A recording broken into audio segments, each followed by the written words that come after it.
Vamos a estar estudiando y meditando el versículo 4 al versículo 8.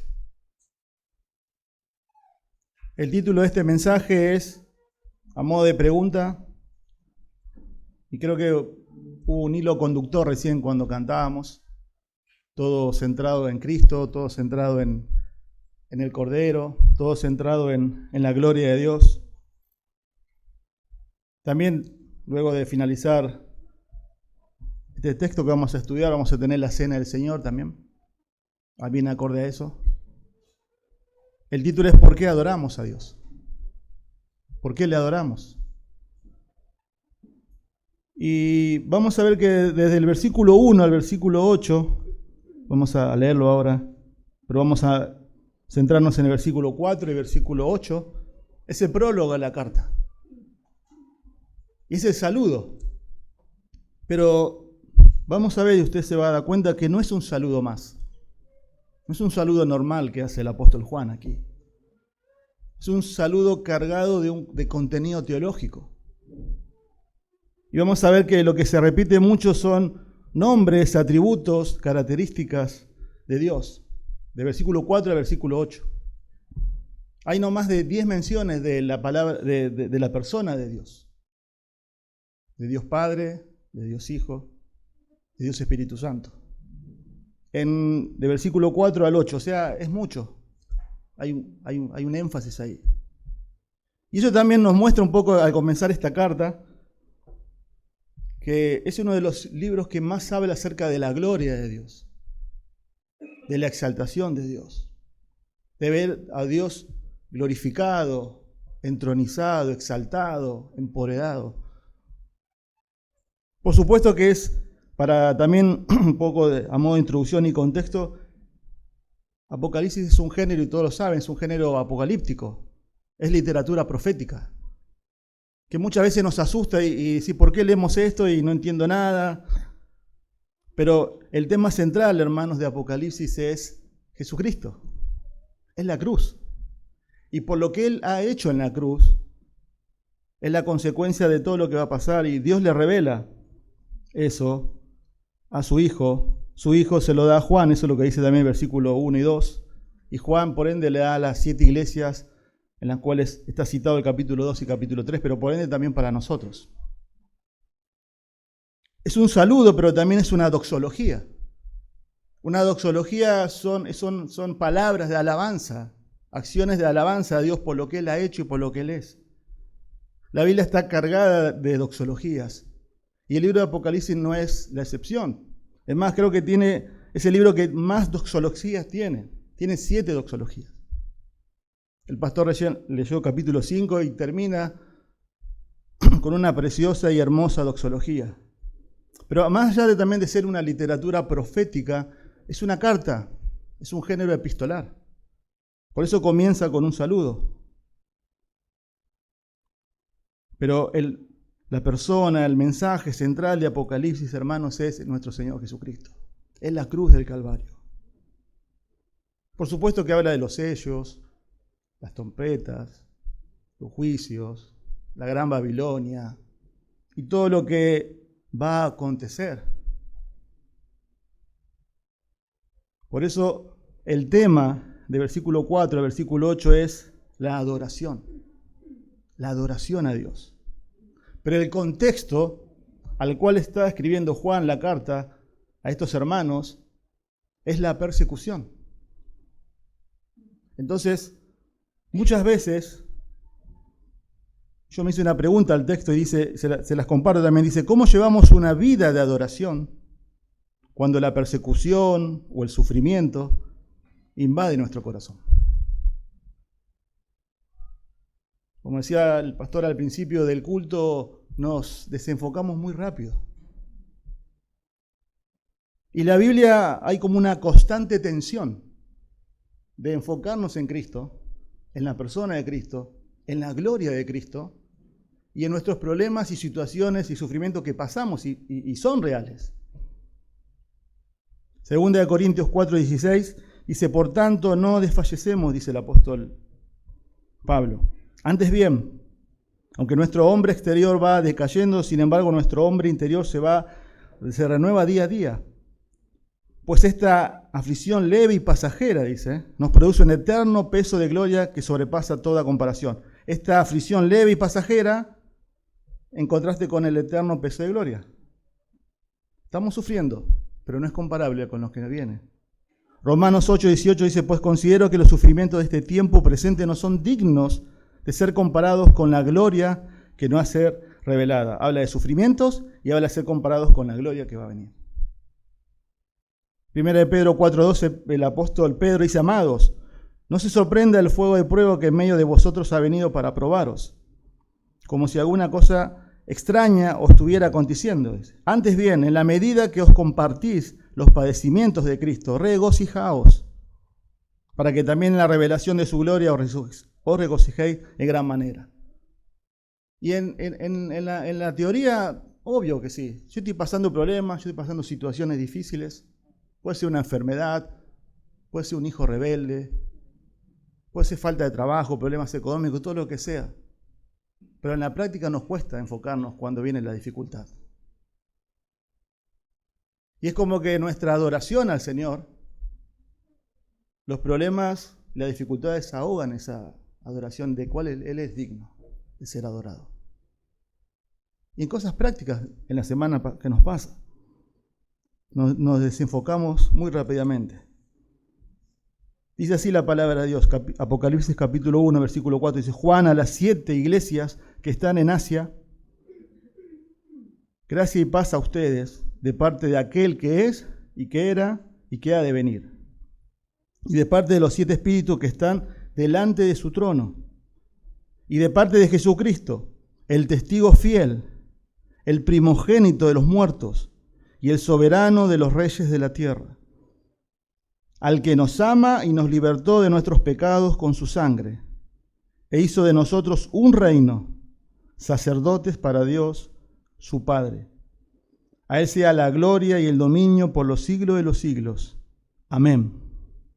Él viene con las nubes y todo ojo le verá, aun lo que los traspasaron, y todas las tribus de la tierra harán lamentación por Él. Sí, amén.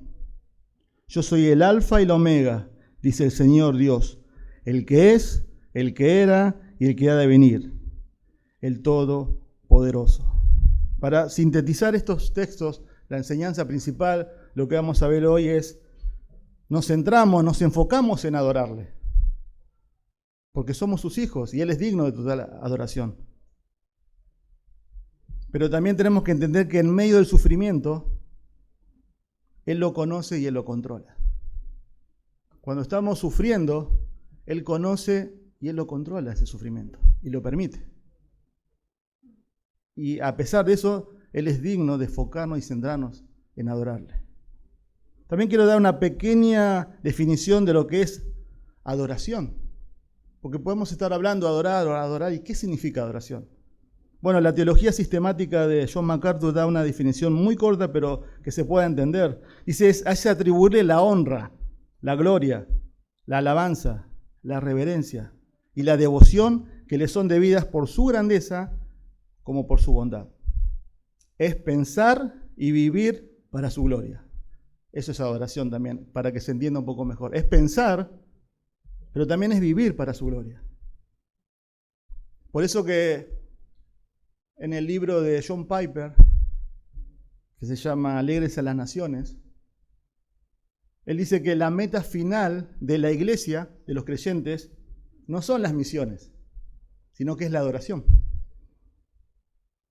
O sea, la iglesia, Dios nos llamó para predicar el evangelio, llevar el evangelio, llegar el mensaje de la cruz a las personas que no conocen a Cristo. Pero eso es algo temporal. Dice que las misiones existen porque la adoración no existe. Porque esas personas son enemigas de Dios. Así como usted y vos y yo éramos enemigos de Dios, ahora fuimos reconciliados con Dios. Pero la meta final es la adoración. ¿Por qué? Porque la adoración es eterna. Es la meta suprema. La meta final es Dios y su gloria, no el hombre. Por eso hoy vamos a ver el versículo 4 a versículo 5, la primera parte, 5a, y el versículo 8 también, que habla de los atributos de Dios. Dios es digno de mi adoración por su persona.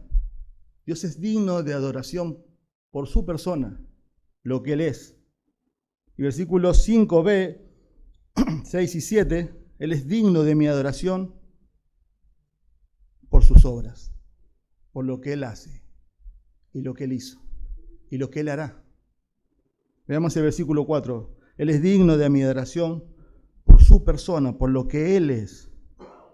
Dice así: Juan, a las 7 iglesias que están en Asia, gracia y paz a ustedes, de parte de aquel que es, y que era, y que ha de venir, y de parte de los 7 espíritus que están delante de su trono.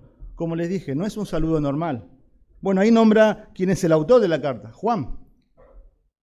Y él hace mucho énfasis también en eso. Él dice: yo Juan, yo Juan. Él da por sentado que los que están recibiendo la carta lo conocen. Para ubicarnos, estamos aproximadamente en el año 95 de la era cristiana. Aquí se cierra el canon de las Escrituras. Juan ya es un anciano. Juan estuvo ministrando mucho en la iglesia de Asia Menor, que son estas que se dijeron. Pero también un poco nos habla del apóstol Juan, de la humildad de Juan, ¿no? Juan dice: Juan. No dice el apóstol, no dice yo fui el círculo íntimo del Señor Jesús, no, dice Juan. Simplemente dice Juan. Está dirigida a las 7 iglesias, observen ahí, ¿no? En el versículo de Asia Menor, dice que están en Asia. Bueno, ahí Asia no es la Asia que nosotros tenemos hoy, tenemos por mente Asia. Asia Menor ahí, en ese tiempo era lo que hoy es el país actual de Turquía, todas las costas del Mediterráneo. Y se nombran 7 iglesias. Había más iglesias en Asia Menor, pero quizás es por encontrarse en las principales carreteras romanas. Pero luego de dar un saludo característico del Nuevo Testamento, dice gracia y paz. Observen el versículo 4. Gracia y paz. Eso es muy común también, es muy paulino del apóstol Pablo. Él saludaba siempre así a las iglesias. Es una mezcla de ese saludo del griego gracia, que significa charis, y paz, la palabra es en el judío shalom. Lo interesante de ese saludo es que en todo el Nuevo Testamento y en la Escritura nunca se alterna. Nunca dice paz y gracia, es gracia y paz, es gracia y paz. Porque es la gracia merecida de Dios en favor de los pecadores. Y merecida, no merecida por Dios, que está volcada hacia los pecadores. Y desmerecida, que no tiene mérito alguno, hacia los pecadores. Y luego viene la paz. Sin esa gracia, Nico decía hoy, no, por gracia sois salvos por medio de la fe. No podemos tener paz con Dios. La paz de Dios. Justificado pues por la fe tenemos paz para con Dios. Es la mayor de las bendiciones. La reconciliación con un Dios santo. Pero el énfasis aquí, hermanos, observen el versículo 4, está de quién precede este saludo. ¿Quién da este saludo? Es el Dios Trino. Es Dios Padre, es Dios Espíritu y es Dios Hijo. La bendición trinitaria es llamada muchas veces este saludo. Ese es el énfasis. Esta iglesia, estos hermanos, están siendo saludados con gracia y con la paz que viene ¿de quién? De la bendición. De la bendición trinitaria. De Dios Padre, de Dios Hijo y Dios Espíritu Santo. Imagínense estos hermanos, que ahora vamos a ver un poquito de contexto ahora, recibiendo un mensaje, un saludo del Dios Trino, en medio de una constante y creciente persecución, en medio de muertes, en medio de martirios. Habrá sido muy gratificantes para ellos. Pero observen vamos a describir un poco acá, que estamos en el punto de por qué debemos adorar. Él es digno de nuestra adoración por su persona, de Dios Padre. Y observen cómo se presenta Dios Padre. Dice, gracia y paz a ustedes de parte de aquel que es, y que era, y que ha de venir. Bueno, ese título que Dios utiliza aquí, es una paráfrasis de Éxodo capítulo 3, versículo 14. Cuando Moisés, recuerdan que está pastoreando las ovejas, va al monte y se le aparece la zarza ardiente. Y bueno, y le dice, tenés que ir a rescatar, yo tengo mi pueblo en Egipto, y él agarra y le dice, bueno, pero ¿cómo te conocen? ¿Cómo es tu nombre? Y él le dice, yo soy. Yo soy. Yahvé, 4 veces es descrito este nombre en el libro de Apocalipsis. Pero apunta no tanto a su nombre, sino que se dirige tanto a lo que es Dios como con su carácter. La idea también es Dios será quien es. Él es el soberano. Él es el Señor de la historia. No solamente es el yo soy, el autoexistente, el que existe por sí mismo, sino que es el Dios de la historia. Él controla la historia. La historia es la historia de Dios. Y no solamente de toda la historia, sino también la historia personal de cada uno de nosotros. Dios es un Dios personal. Pero observen que esta descripción, esta característica de Dios Padre, dice que el que es, está hablando en tiempo presente, el que era tiempo pasado y que ha de venir tiempo futuro. Hay una observación ahí. No dice pasado, presente y futuro, dice presente, pasado y futuro. Y ellos, los que están recibiendo la carta, sabían perfectamente por el Antiguo Testamento, eran conocedores del Antiguo Testamento, lo que Dios había hecho en el pasado. Que Él estuvo al control de todo. Que Él es el soberano en la historia de Abraham, de Isaac, de Jacob, del pueblo de Israel. También por lo que estamos viendo, literatura apocalíptica, Dios está al control del futuro. Todo lo que va a pasar, Dios está al control. Es más, Apocalipsis, todo lo que dice de que nosotros todavía no hemos vivido, va a ocurrir. Al pie de la letra. Pero qué difícil es entender, y en un contexto de persecución, de aflicción, de prueba, que Dios está al control de eso también. Y quizás ellos estaban tendientes, por así decirlo, a tirar la toalla.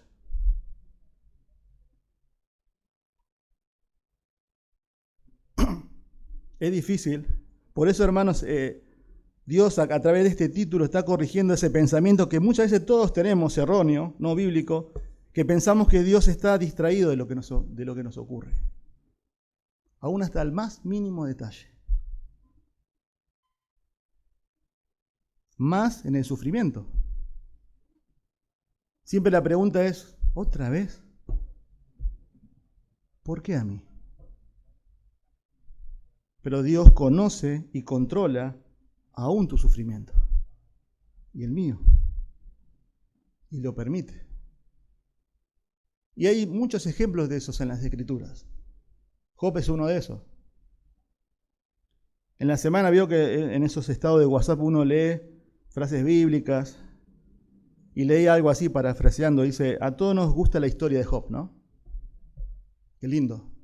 Dios lo probó. Job también pecó contra Dios. Pero bueno, como Dios lo usó, pasó la prueba. Pero el Estado decía, a nadie nos gusta ser Job. Lo vemos de afuera, muy lindo, pero cuando nos toca a nosotros, a nadie nos gusta ser Job. Porque a nadie nos gusta sufrir, hermanos, es verdad. En medio del caos, de la escasez, del dolor, del sufrimiento, de la prueba, Dios gobierna. Dios está al control de todo, aún por más mínimo detalle. Y eso habrá inflamado el corazón de paz de estos hermanos, de estos creyentes que estaban, muchos perdiendo la vida por la causa de Cristo. Pero sí, observen este saludo, por eso le dije que no es un saludo más, porque es Dios Padre, luego dice, estamos en el versículo 4 todavía, mucho contenido teológico. Y de parte de los 7 espíritus que están delante de su trono. Bueno, esa es una referencia al Espíritu Santo de Dios. Es el Espíritu Santo de Dios. Muchos comentaristas, muchos teólogos, hay mucha discusión acerca de que esto no está hablando acerca del Espíritu Santo, sino que está hablando quizás posiblemente de ángeles. ¿Por qué habla de 7 espíritus si el Espíritu Santo es uno? Bueno, pero el contexto mismo da la interpretación. Porque viene hablando de Dios Padre, viene hablando de Dios Hijo, y en el medio como que no puede hablar de los ángeles. Siempre es Dios Padre, Dios Hijo, Dios Espíritu Santo. Pero también tenemos que entender también que el Espíritu Santo no son 7 espíritus, sino que hay un simbolismo, y hay mucho simbolismo en este libro también. Y ese 7, y 7, hay muchas cosas que se repiten en el libro de Apocalipsis, es un simbolismo de la perfección, de la plenitud. Y eso es lo que está apuntando ahí. No son 7 espíritus, es el Espíritu Santo, que es perfecto, que es pleno. Hay 2 referencias en el Antiguo Testamento que nos puede ayudar para entender un poquito mejor este texto. Es Isaías 11:2, donde da una descripción del Espíritu Santo. Dice, reposará sobre él, sobre el Mesías, el Espíritu del Señor. Dice, espíritu de sabiduría, espíritu de inteligencia, espíritu de consejo, espíritu de poder, espíritu de conocimiento y espíritu de temor del Señor. ¿Qué son? ¿Diferentes espíritus? No, es uno solo. Eso es lo que está apuntando. Y otra característica también está en el Antiguo Testamento, es Zacarías 4:6. Por eso también hay que entender que a la luz de Apocalipsis, también tenemos que entender mucho el Antiguo Testamento. No se puede interpretar bien Apocalipsis sin entender un conocimiento de lo que es el Antiguo Testamento, porque hay muchas referencias del Antiguo Testamento, porque muchas promesas se cumplen en Apocalipsis.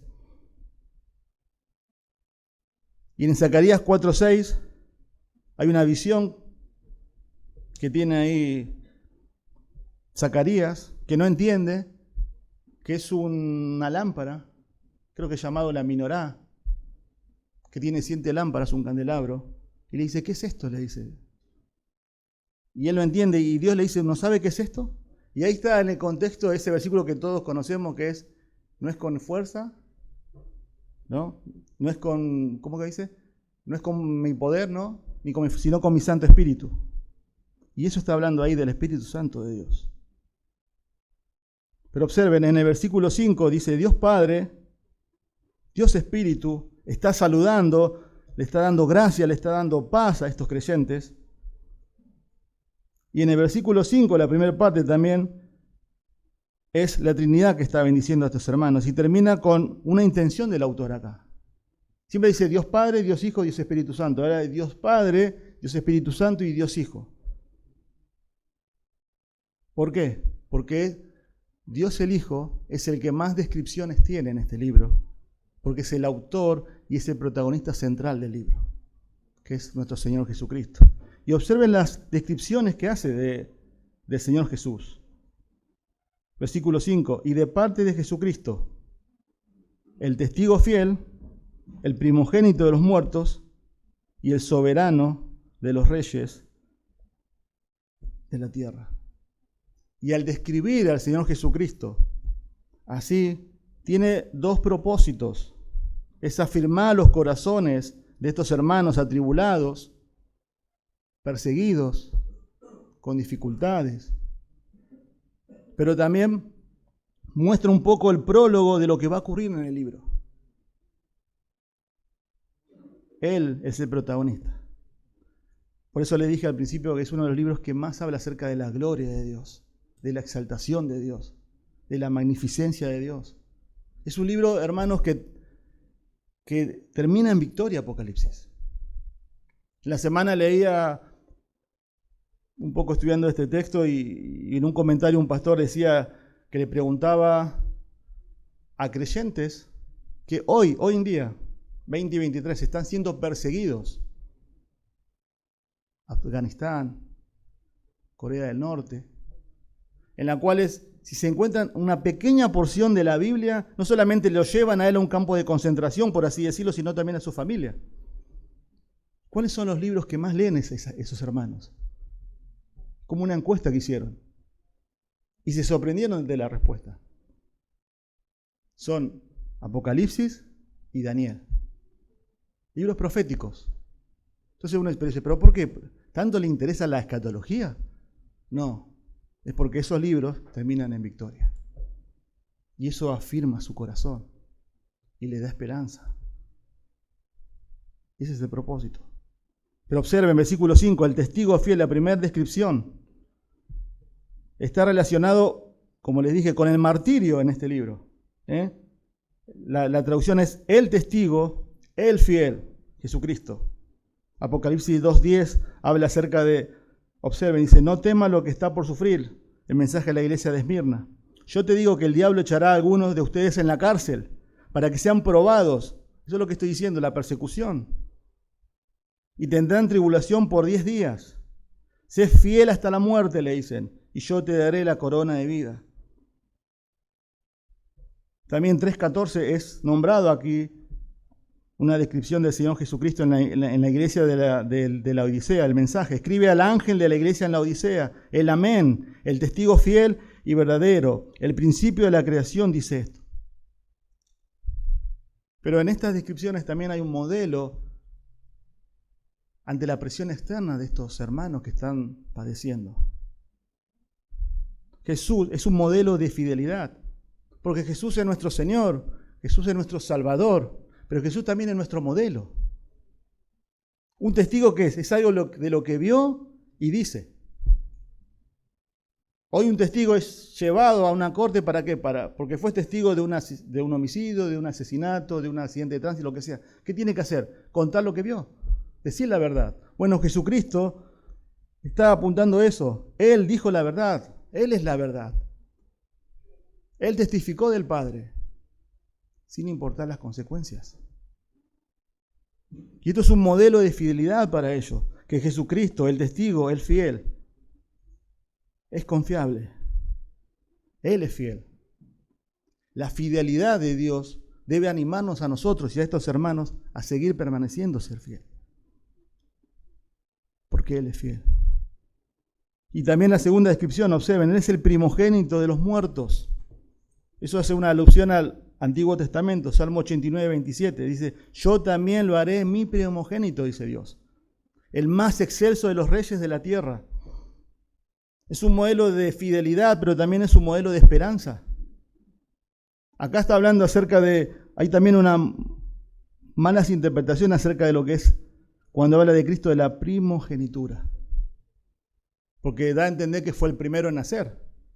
Pero ese no es el propósito de la primogenitura, de lo que está hablando acá. Sino que lo que está hablando, que no fue el primero en nacer, sino que es el más prominente, el más exaltado, el que más tiene más alto rango, el más importante, eso es la idea. Y observen que dice el primogénito de los muertos, está asociado con su naturaleza, con su resurrección. No puede decir el que nació y muere. Sí, por supuesto que Jesucristo nació. Fue hombre, fue 100% Dios. Pero lo que está haciendo énfasis aquí el autor en cuanto a la primogenitura, que fue el primero, el más exaltado, el más prominente, el que más tiene rango, que resucitó y apunta a que esa resurrección de Él es nuestra esperanza. Y eso lo dice 1 Corintios 15, 20. Pero dice, cada uno en su debido orden. Cristo, las primicias. Luego los que son de Cristo en su venida. Lo que está diciendo, hermanos, es que Él resucitó. Todos los que creen y confían en Él también vamos a resucitar. Ese es el argumento de Pablo en 1 Corintios 15. Si no creemos que Cristo resucitó, van a nuestra fe, dice. Somos los más conmiserables. ¿En qué Dios creemos? Es un modelo de fidelidad para estos creyentes. Es un modelo de esperanza. Que ante la posible muerte, como recién leímos el mensaje de la iglesia de Esmirna, Él, que es el primero, el más importante, el prominente, ha resucitado y ha prometido darnos resurrección a todos los que hemos creído en Él. Y eso llena de esperanza su corazón. Porque, hermanos, ¿qué es lo que nos mantiene en pie cuando hay un problema, una situación difícil?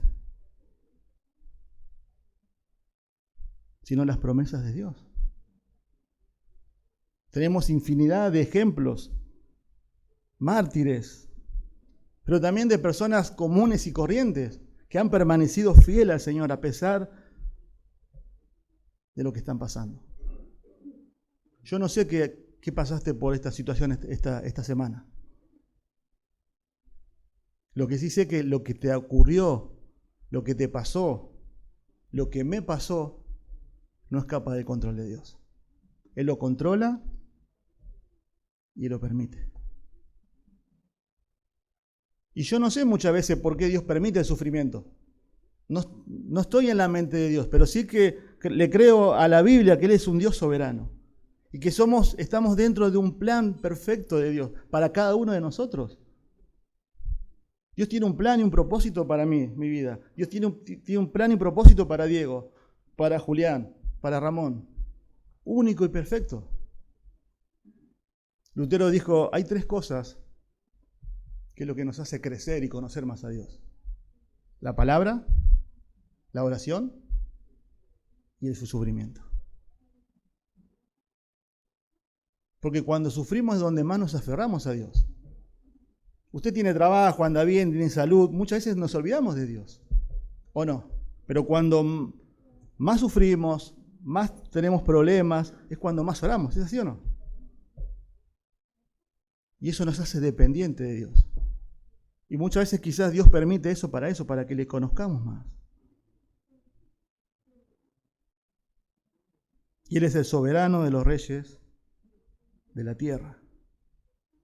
Este libro describe a Jesús como el Rey de Reyes y Señor de Señores. Apocalipsis 19:16 habla de eso. Pero la idea acá es que Él está por encima de todos los gobernantes de la tierra. Aquí se cumplen en el libro de Apocalipsis también, ¿no?, todas las promesas del reinado de Cristo, de la promesa que se vemos en el Antiguo Testamento, en el pacto, por ejemplo, de David, donde la descendencia de David, uno se iba a sentar en su trono y va a reinar por siempre.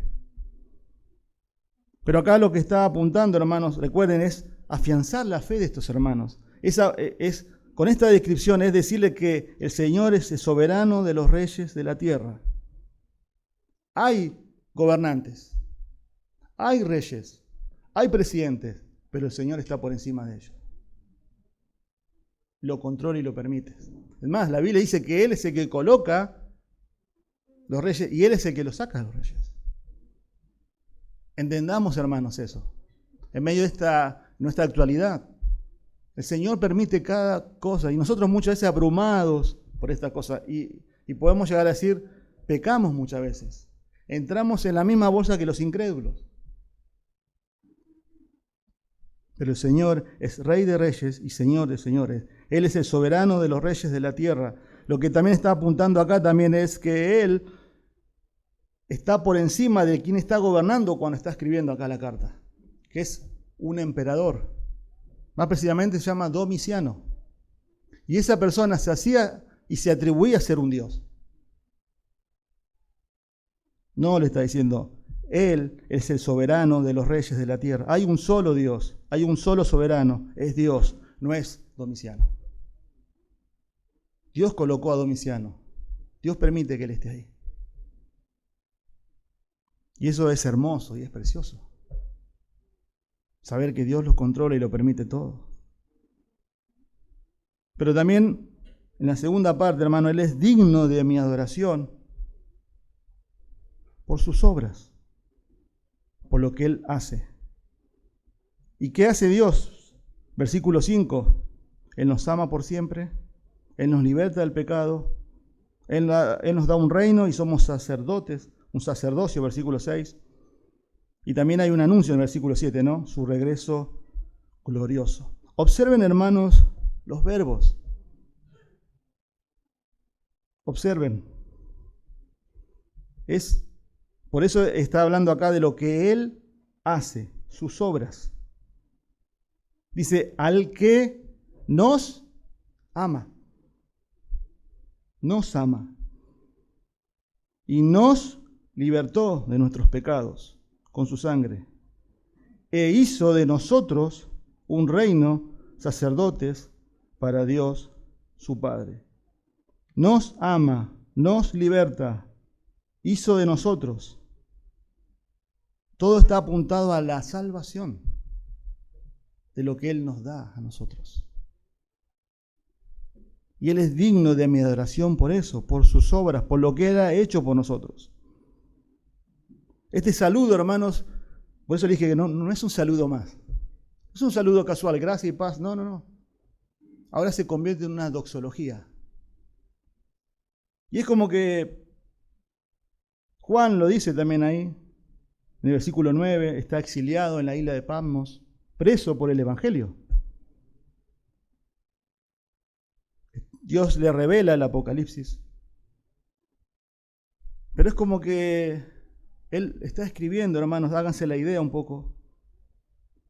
Y él está saludando y pasa a alabar al Señor, a adorar al Señor. Este anciano le explota el corazón de adoración hacia Cristo. Es como que no puede parar, no puede contenerse de su admiración, de su capacidad de asombro de Dios. Y a mí me llamó la atención, hermanos, que es el apóstol Juan que está escribiendo acá. Juan vivió con Cristo, comió con Cristo, lo vio hacer milagros, lo vio transfigurado, lo vio en la cruz. Pero esto es otra cosa. Él está recordando quizás, a través de todo lo que estamos viendo, que Él es el que era, el que ha de venir, de los 7 espíritus. Él es el primogénito de los muertos, el soberano de los reyes de la tierra. Comienza a hablar de lo que hizo y es como que no puede contenerse de su admiración. Y de un saludo pasa a adorar a Dios. De hablar de Dios pasa a adorar a Dios.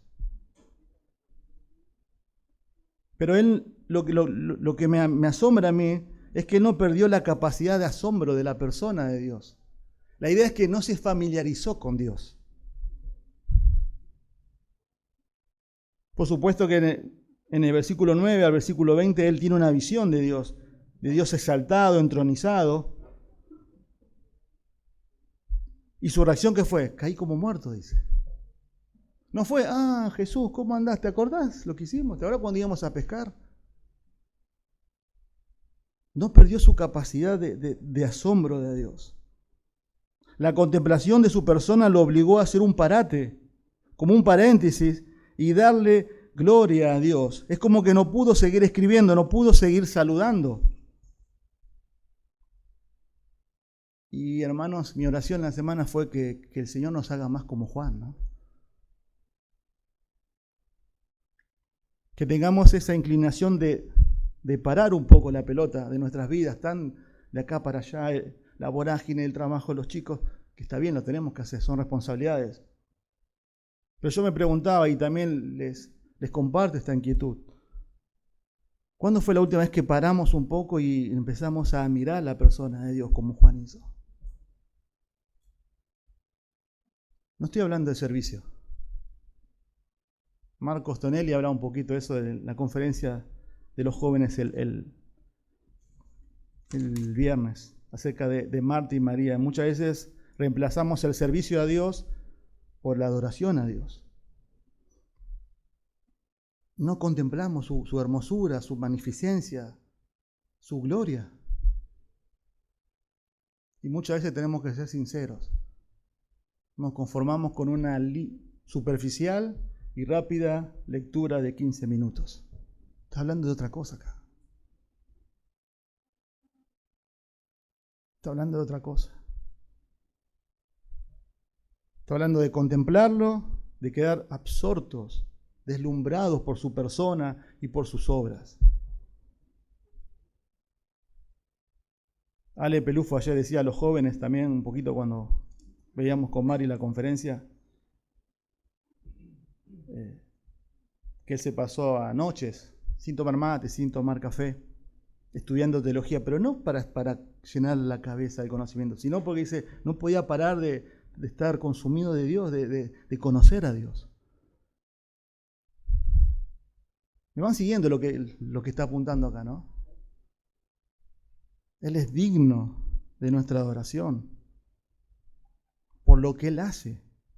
¿Y qué hace? Miren, observen, Él dice, Él nos ama. Él nos ama. La Reina Valera creo que dice, nos amó. Pero acá la conjugación es tiempo presente. Él nos ama. Y su amor está relacionado siempre con el Calvario, hermanos. No tanto con las bendiciones materiales que Él nos da. Su mayor muestra de amor fue en la cruz. Por supuesto que Él nos da las cosas y también para que las disfrutemos, dice su palabra. Pero su mayor muestra de amor fue en la cruz. Y es interesante que cuando habla del Padre, siempre habla del amor del Padre hacia nosotros, habla de la entrega de su Hijo. Porque de tal manera amó Dios al mundo que ha dado a su Hijo unigénito.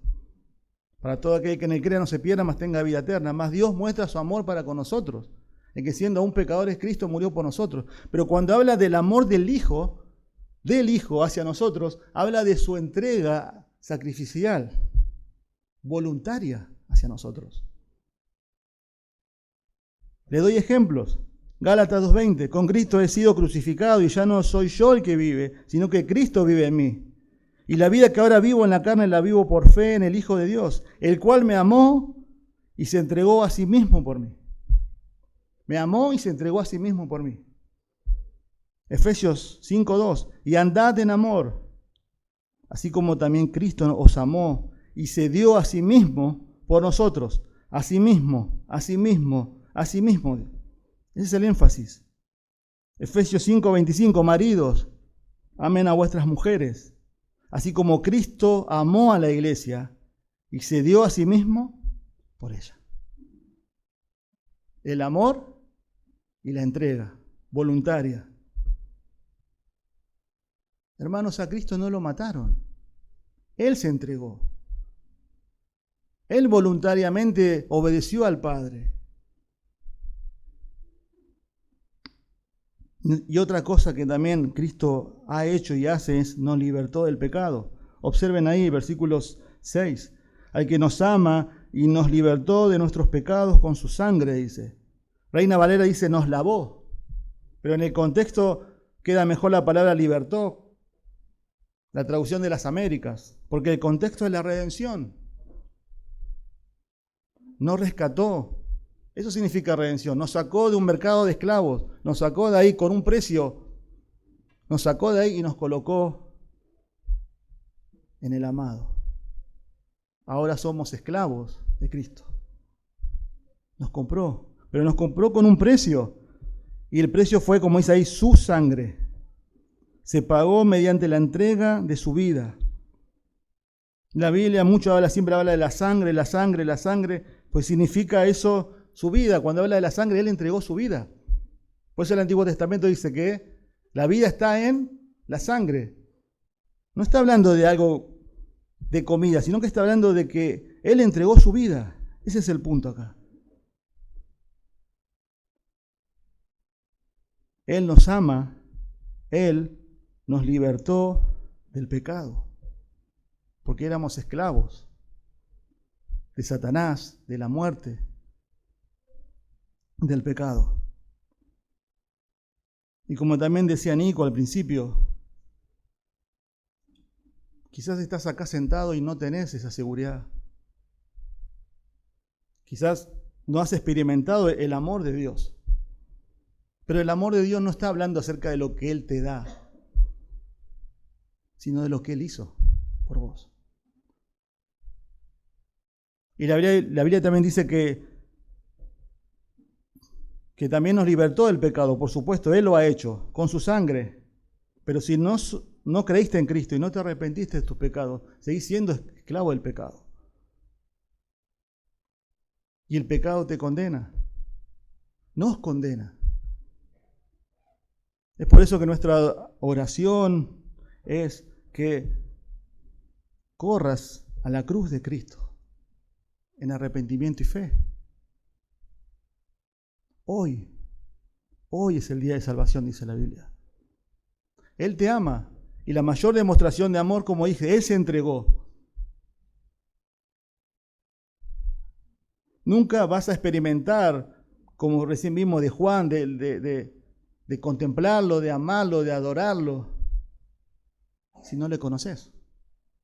Hermanos, yo veía eso también. ¿Qué es lo que hace que las personas se emocionen, lloran y hasta den la vida por algo? Y eso muestra un poco lo que hay en su corazón. ¿Saben que en la semana veía un poco un entrenamiento de Messi? Y la madre le había dado una sorpresa a su hijo y había pagado la entrada para ir a verlo. Y saben que el nene, cuando Messi entra a la cancha, ¿qué hace? Llora. ¿Lo vieron eso? ¿No? Es muy, muy común eso. Llora. ¿Por qué? Porque lo admira. Porque para él es por eso es, por supuesto que eso es idolatría, ¿no?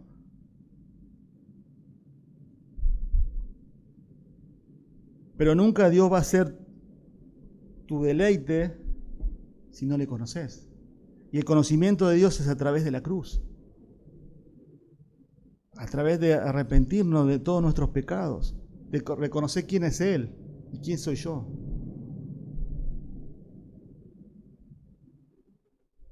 Andá a Cristo en arrepentimiento y fe hoy.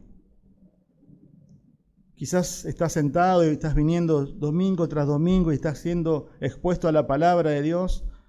Y como dice la palabra, no endurezcas tu corazón. No endurezcas tu corazón. Porque el corazón, como dice también Hebreos, se llena de incredulidad. Andá a Cristo en arrepentimiento y fe. Pero también no solamente dice, Él nos dio un reino y un sacerdocio. Aquí un poco la gramática es un poco desordenada. Creo que también Reina Valera dice, y nos hizo reyes y sacerdotes, dice Reina Valera. Pero acá la idea es, nos dio un reino y un sacerdocio. Cristo no nos hizo reyes, sí nos ha dado un reino y un sacerdocio. Esa es la imagen del Antiguo Testamento en Éxodo capítulo 19.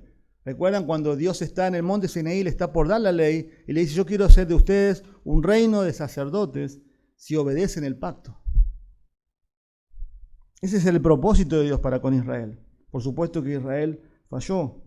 No somos reyes, pero sí tenemos un reino y nuestro rey es Cristo. Pero también habla de sacerdotes. Observen ahí, dice, y nos hizo un reino, sacerdotes, con un propósito, para Dios, su Padre. Hay dos implicancias acá. Tenemos un libre acceso a Dios ahora, a la persona de Dios, sin intermediarios. Hebreos, el libro de Hebreos hace mucho énfasis en eso. Es precioso eso. Sacerdocio perpetuo. Pero también habla ahí de, el sacerdote también servía. No solamente accedía a la presencia de Dios, sino que también servía al Señor. La idea es esa, hermanos. Dios nos ha rescatado, nos ha hecho libres. Eso lo veíamos el otro día en la escuela bíblica, con un propósito. Para servirle a Él y servir al pueblo de Dios. Y este concepto dice 1 Pedro 2:9, pero vosotros sois linaje escogido, real sacerdocio, lo que está diciendo también Apocalipsis, nación santa, pueblo adquirido para posesión de Dios, a fin de que anunciéis las virtudes de aquel que os llamó de las tinieblas a su luz admirable. Como dijimos, por todo esto Juan no tiene otra manera de terminar adorando. Dice, a Él sea la gloria, el dominio por los siglos de los siglos. Amén. Yo no sé si usted se dio cuenta cuando el pastor leyó Apocalipsis 5. Y Juan es como que es una visión del cielo, todos adorando al Cordero inmolado, pero él es como que empieza a describir a Dios una doxología y como que no puede parar, ¿vio? Suya la magnificencia, la alabanza, la gloria, la honra, y sigue, y sigue, y sigue. Está admirado de Dios. Como que no puede parar. Como cuando nosotros queremos hablar de algo que nos emociona y nos adelantamos y nos trabamos. No, pará un poco. ¿Qué estás diciendo? No, pará, no puedo parar de contar esto. Y eso es lo que está pasando con Juan. Su corazón está inflamado de adoración a Dios. Y aquí en las doxologías, en el libro de Apocalipsis, van como en crecimiento y van en aumento. Juan reacciona apropiadamente ante la gloria de Dios. La pregunta que les hago y que me he hecho, hermanos, es, ¿cuándo fue la última vez que reaccionamos así cuando meditamos en Él? Sinceramente, un autoexamen de nuestro corazón. ¿Cuándo fue la última vez que reaccionamos así ante su grandeza, ante su gloria?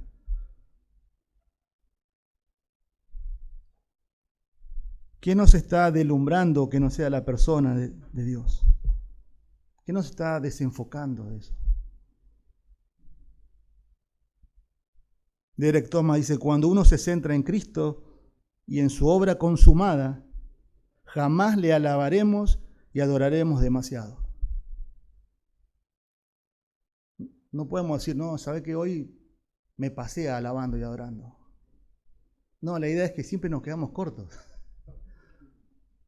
Siempre nos quedamos cortos con la persona de Dios. Eso es lo que está diciendo acá Derek Thomas. Steve Larson dice, si Jesús no es todo para ti, Jesús no es nada para ti. O todo o nada.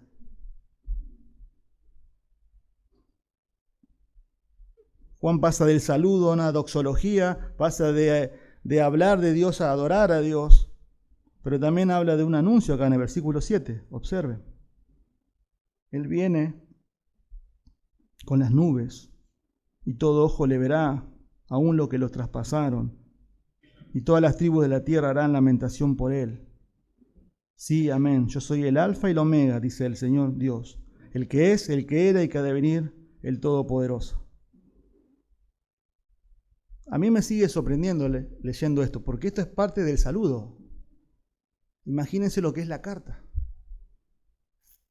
Pero él está haciendo un anuncio acá. Y este texto es uno de los temas del libro también. Es la segunda venida de Cristo, en poder y en gloria. Eso es lo que dice Apocalipsis 19. Pero también tenemos que ver este texto a la luz del Antiguo Testamento. Acá está haciendo alusión a dos textos, a Daniel 7:13 y a Zacarías, capítulo 12, versículo 10. Dice así Daniel, observen la similitud. Daniel 7:13. Seguí mirando en las visiones nocturnas y aquí con las nubes del cielo, con la gloria de Dios, con la Shekinah de Dios, venía uno como hijo de hombre que se dirigió al anciano de días y fue presentado ante él y le fue dado dominio, gloria, reino para que todos los pueblos, naciones, lenguas le sirvieran. Su dominio es un dominio eterno que nunca pasará y su reino uno que no será destruido. Cristo viene en gloria, Cristo viene triunfante, eso es imponente. Cristo viene en victoria, pero Cristo viene a juzgar al mundo.